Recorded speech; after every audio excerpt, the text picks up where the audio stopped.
John F. Kennedy's motorcade approximately 1 minute before he is fatally shot along Elm Street on Dealey Plaza. Uncredited app. Thousands of previously classified files related to President John F. Kennedy's assassination have been released. They detail things like Lee Harvey Oswald's activities leading up to the shooting, bizarre tip-offs before Kennedy's and Oswald's deaths, and the CIA's efforts to overthrow Fidel Castro. President Donald Trump on Thursday approved the release of more than 2,800 previously classified documents related to the 1963 assassination of former President John F. Kennedy.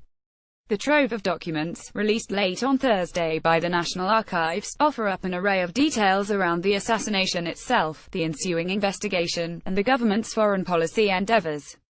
Here are some highlights. View as one-page slides. Wikimedia Commons. One document details a plot orchestrated by Kennedy administration officials, called Operation Bounty, which sought to offer various financial rewards to Cubans for killing adhering and known communists. The main objectives for Operation Bounty were to overthrow the Cuban government and to put pressure on Cuban communists by creating distrust and disunity, according to the document. The U.S. planned to drop a series of leaflets throughout Cuba informing citizens of the rewards and explaining the terms. The proposed payments ranged from $100,000 for government officials and $57,700 for department heads. Castro, however, appeared to merit a different reward. One final leaflet may be deemed advisable, and that one announcing a .02 reward for the diary of Castro, the document said. Lee Harvey Oswald. Associated Press. Just weeks before Kennedy's assassination, Lee Harvey Oswald met with a known KGB officer at the Soviet embassy in Mexico City, according to a CIA document. The CIA learned of the meeting, which occurred on September 28, 1963, through an October 1 phone call it intercepted between Oswald and an embassy guard. The call revealed that Oswald had met with the consul, Valery Vladimirovich Kostakov, whom the CIA referred to as an identified KGB officer who was affiliated with the KGB's 13th Department, responsible for sabotage and assassination. During the call, Oswald spoke in broken Russian, identified himself by name, and asked the guard, who answered the phone, if there was anything new concerning the telegram to Washington. According to the document describing the call, the guard checked and told Oswald that a request had been sent, but nothing had yet been received. One FBI liaison officer speculated that Oswald's meeting with Kostakov at the embassy had been to get Soviet support for a U.S. passport or visa matter, the document said. The document does not speculate or conclude that Oswald acted against Kennedy on Russian instructions or with KGB assistance. The memo mentioning the Cambridge News. U.S. National Archives. A British reporter for the Cambridge News received a phone call just 25 minutes before Kennedy was shot, and was instructed to call the American Embassy in London for some big news before the anonymous tipster hung up, according to an FBI document.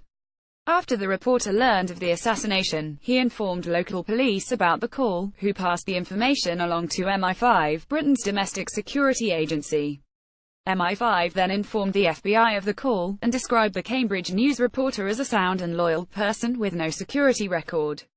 The FBI appeared to take the information seriously. It was sent through to the highest levels of the agency, including then Director J. Edgar Hoover. The current staff of the Cambridge News appeared shocked on Friday after the document was released. The paper's political correspondent Josh Thomas tweeted that staff will get to the bottom of this. Sen. John Kennedy DMAS as he catches up on his work in his hotel suite, May 24, 1955, after returning to the Capitol after an 8-month absence, following an operation. Associated Press. A 1960 memo described information given by a high-priced Hollywood call girl named Sue Young about an investigation a private detective was undertaking, which involved questions relating to her participation in sex parties involving Senator John F. Kennedy, his brother-in-law, movie actor Peter Lawford, Frank Sinatra, and Sammy Davis Jr. According to the memo, Young said she told the detective, Fred Otash, she had no knowledge of sex parties including those men, and was unaware of any indiscretions they were involved in. The memo said that agents in Los Angeles spoke to Otash, who inadvertently indicated that some operator was attempting to spy on Kennedy's hotel room, and that a magazine was looking for dirt on Kennedy or Lawford to publish ahead of an election.